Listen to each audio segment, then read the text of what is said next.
But we will talk more football right now because one of our show favorites here from 3 yards per carry does a fantastic job. I wish he was joining us under better circumstances.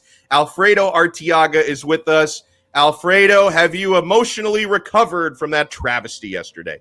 Well, I didn't play, so it's not my fault. Although if you listen to some people on Twitter, I felt like I did play, and I was the one who was allowing free runs at our second-year quarterback. And why were they giving you so much shit? Like, I don't understand. Like, why were your mentions blowing up like that? I have no idea. And some people wanted me to do personal shows for them, which is, kind of interesting in and of itself. What was that about? I saw you tweet about that. I didn't understand what you were talking about. Like, somebody asked you just to do, like, a Skype with them? Yeah, I guess. The guy asked me about 6 or 7 questions and demanded answers on all 6 or 7 questions. And I told him, look, I just did a pre and a post, and I do 2 hours of podcasts, and I do a bunch of appearances. I'm pretty sure I'll answer all your questions there. I'm not a dancing monkey. Oh, my God. But that's the state of Dolphins Twitter after any loss. And to be honest with you, had they won by 50, people would have been complaining too. It's just a miserable lot. Well, and let me read this update that Manny, he flashed it on the screen a couple times. Like, he desperately wanted me to bring this up, and I'll bring it up now. We talked about Tua leaving the game with a rib injury. So this is, according to Tom Pelissero, Dolphins quarterback Tua Tagovailoa underwent further tests this morning on his bruised ribs, and my understanding is those didn't reveal any major issues. The x-rays were negative, so it'll be about pain tolerance and functionality moving forward. The Raiders await in Las Vegas, and the Raiders don't look now. They look really good. They've gotten wins over the Ravens and the Steelers, so traveling to Las Vegas is going to be no picnic. And on to we'd heard yesterday the x-rays were negative, and then the further tests were important because even if there was nothing broken, you were still looking for, damage in the cartilage that could have kept him out. So I guess, Alf, if I'm interpreting this the same way you are, it sounds like he's going to play probably in the flap jacket, and maybe the mobility is going to be a little bit limited.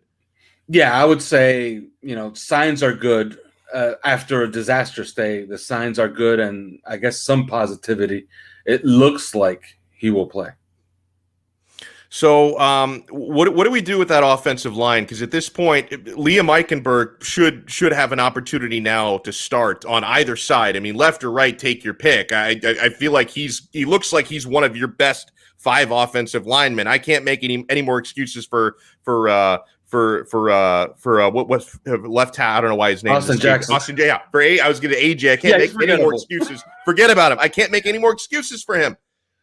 Yeah, no, I completely agree with you. Liam Eichenberg, at least we saw him play, right? Like, he played week 1 against New England, a team that was going to throw the book at him, and he played well. Like, what could you say about it? He played well, right? So maybe, I'm no expert on offensive line play, but maybe get a guy that played well 1 week and play him the second week and hopefully he plays well again, right?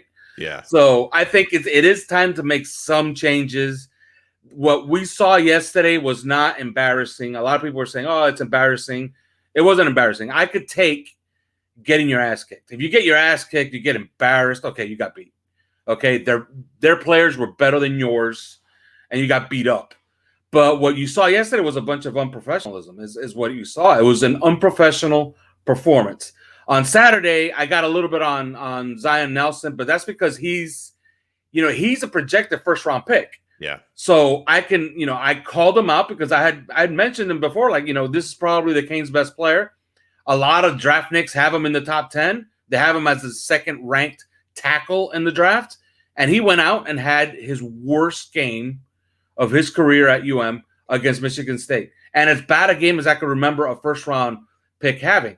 But those are college kids. So I'm only going to call out a Zion Nelson. I'm going to call out a Bubba Bolden, guys that are projected to be at the next level. Right. But on the Dolphins side, those are professionals. What they did yesterday was completely unprofessional. It was just sheer stupidity coupled with some physical limitations, and they produced what they produced, which is Austin Jackson giving up 9 pressures and the offensive line giving up 24 pressures overall, which is, you can't run an offense that way.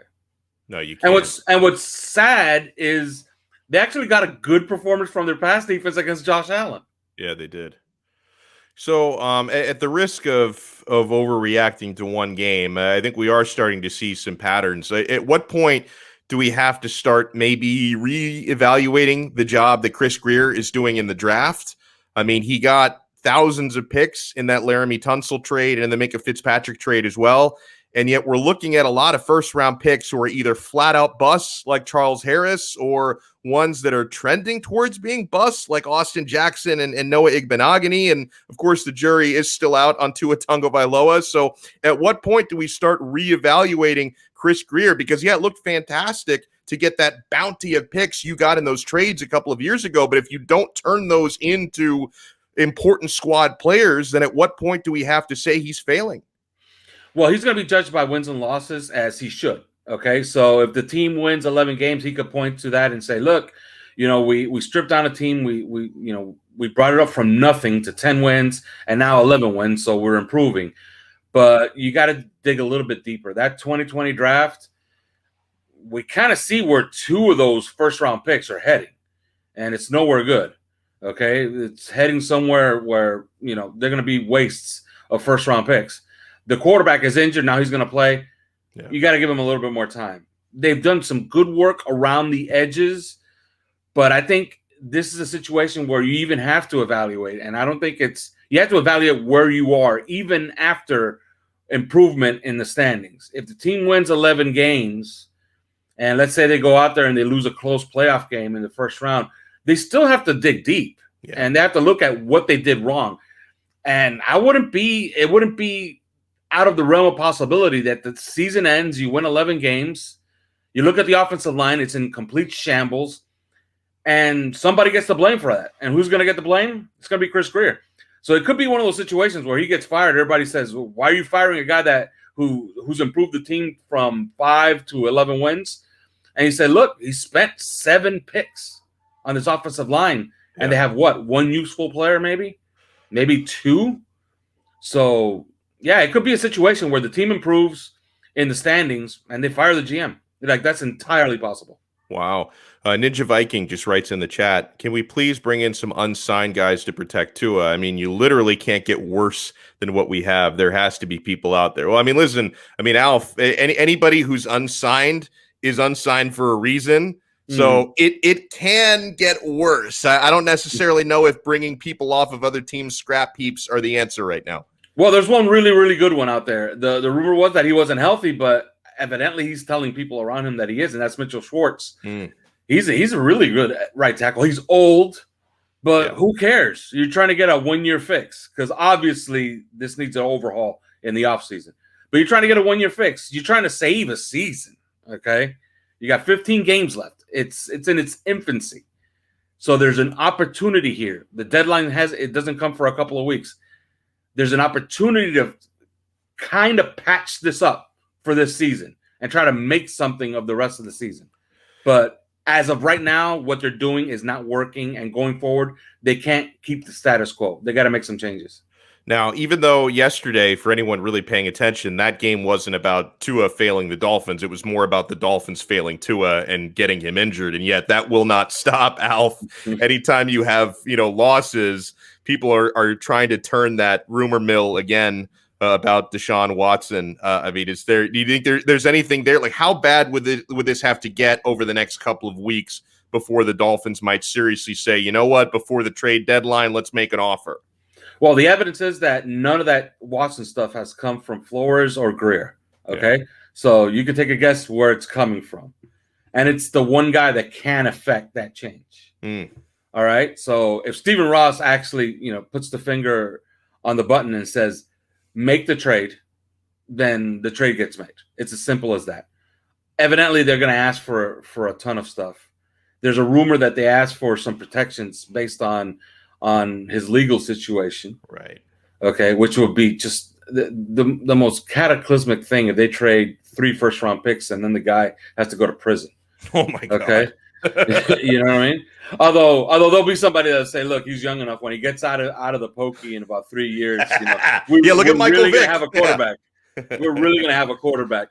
But, that's another situation where, if that is the play, then you have to tell Chris Greer, okay, You make this trade, and then as soon as you make this trade, you're fired.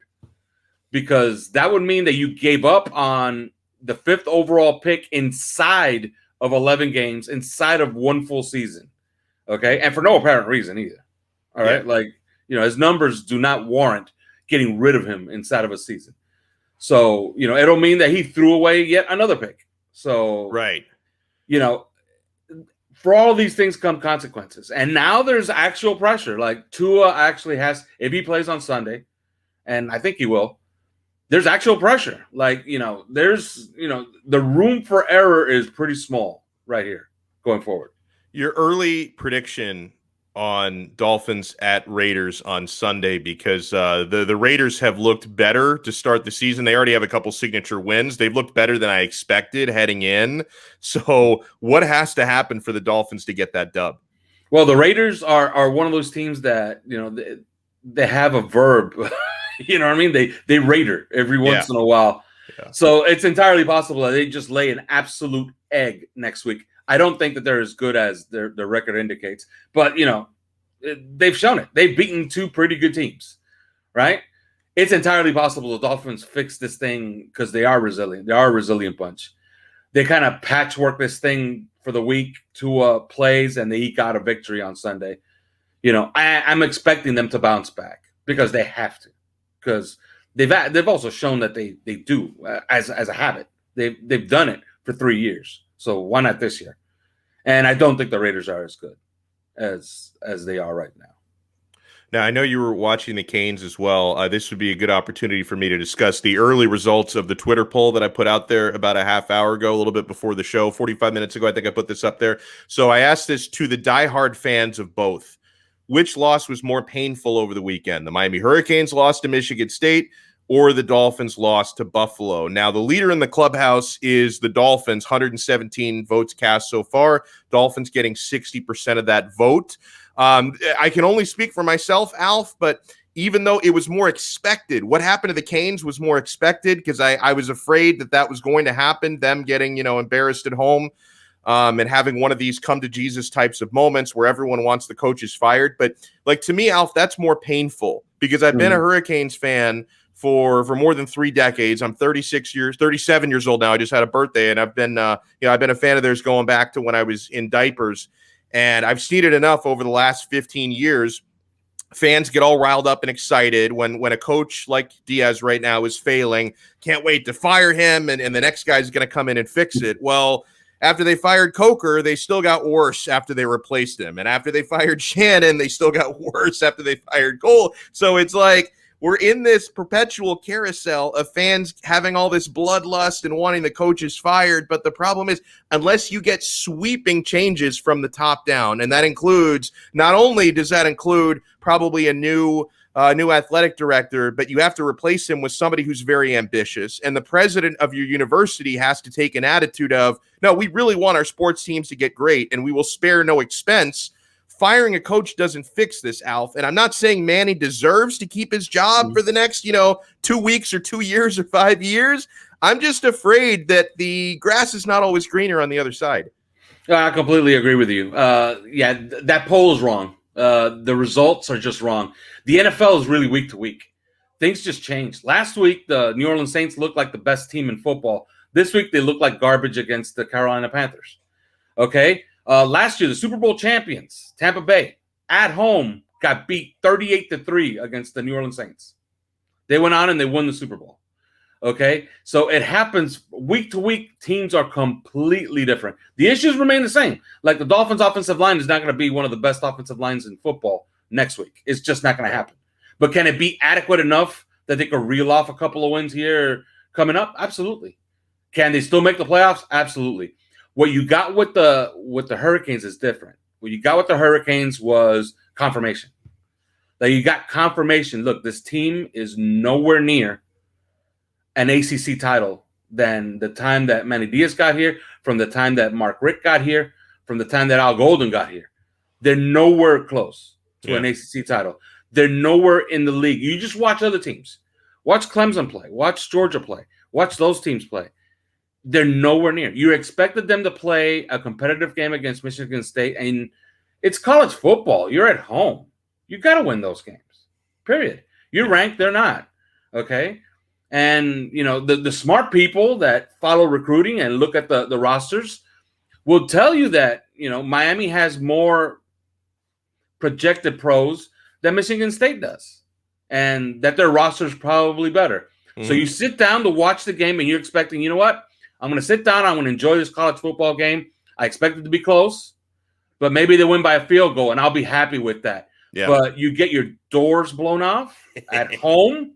No. That was more, that game was more confirmation, like it's not going to – yeah, it was confirmation. Look, it's not going to happen for us, and it probably will never happen for us. Maybe it's over. Maybe it happens all the time. Like there was a time where Army was winning national championships. Yeah, that's right. Okay, so maybe there's a time where you no longer.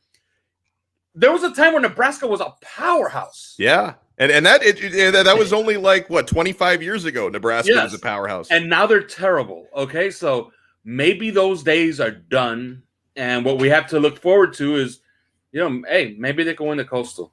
Like I think it's ridiculous. Also, by the way, when they get their doors blown off by Michigan State, and somebody's and guys are going out there by saying everything's in front of them, they can still win the Coastal. They can still make the ACC championship game. Come on, Yeah, it's funny. I stopped saying that after Alabama. I said it right after the Bama loss because, listen, it's Alabama. Even though Florida hung with them, I give Florida a lot of credit. But, Alabama. I give them a pass. I give them a pass against Alabama. Right, totally, because Alabama are going to blow the doors off of most teams, right? They even blew the doors off Ohio State in the national championship last year. So after that, I gave them a pass. Don't be too discouraged. You've got everything still in front of you. And, 2 weeks later, you still haven't played a conference game yet. So technically – it's all still there in front of you, but you had to escape against Appalachian State at home, which was huge alarm bells for me. And then what happened against Michigan State happened. So I can't run my mouth until Miami actually goes out there and not that I'm expecting this, but if they go out there and they start punishing ACC opponents, then my cocky Canes fans going to start to come back a little bit. But as for right now, I have been completely silenced. Yeah, and I saw De'Ara King play at Houston, and I remember when they got him, I was like, whoa, the Hurricanes are actually doing something now at quarterback. Does he look like that guy anymore? He doesn't, right? No. And now he's banged up too. He's got a shoulder issue. Yeah, no, it's just not good. And when you saw your best player, Zion Nelson, I still think he's their best player because he's the one has the highest draft grade. Yeah, and he's actively a liability out there on Saturday. There's nothing good really coming out of it. And, of course, the play calling. But it's just so many issues that, like what really are the expectations going forward for that program? I would prefer not to speak. But it's the school. It's the school. Yeah, it's the administration. They don't care about sports. No, they don't. They don't care to improve it. They don't. And it's really stupid thinking if you think about it. If you go out and get Mario Cristobal, not that they have a shot at doing this, because they might have had a shot a couple of years ago, but he's doing so well there now. I don't think. Yeah, and does Mario Cristobal want to come down here and have an administration that's not going to back him? You know what I mean? So if they went out and they got a Mario Cristobal, would that solve things? No, you have to have a certain ambition, right? But it's stupid thinking to not even entertain it, because a guy like that can recruit as good as he can recruit. And Nick Saban called him the best recruiter in the nation, okay? I don't think Nick Saban is lying, all right? So if you could get a guy like that, he pays for himself. So you could use all that money to buy new shiny buildings that you don't use. So you could put, a really nice, you could decorate the office of the chancellor, and who knows, maybe you could get new windows and shutters and do all those improvements that you do on campus, and he'll pay for it. But they don't think that way. They don't care about sports. Yeah. It's a sad reality I live in. But I know this man does care about sports, though. He loves the local teams, and he does a great job on the 3 Yards Per Carry podcast and 5reasonsports.com. Check out all of Alfredo Arteaga's work. And if you want to plug anything else, Alf, if you have any stories coming out or the next 3 Yards episode, let us know what you have going on this week. Yeah, new 3 yards per carry tonight. It should be a doozy. It should be fun, right? Oh Should my be God, really. It yeah. should be Either uplifting. fun or it'll be like unnecessary surgery being performed on you. It'll be uplifting tonight, and then of course we're back at it on Wednesday. So and look for me on Twitter where I do personal shows for people. I also do bar mitzvahs. If you pay me, I do bar mitzvahs. I do birthdays. He stands up and he just breaks down the O-line. And now performing at Jimmy's 13th, the big bar mitzvah. Here's Alfredo Arteaga. Oh God! Yeah. Well, enjoy the personal shows, and we'll talk to you again next week. All right, thank you, Donno.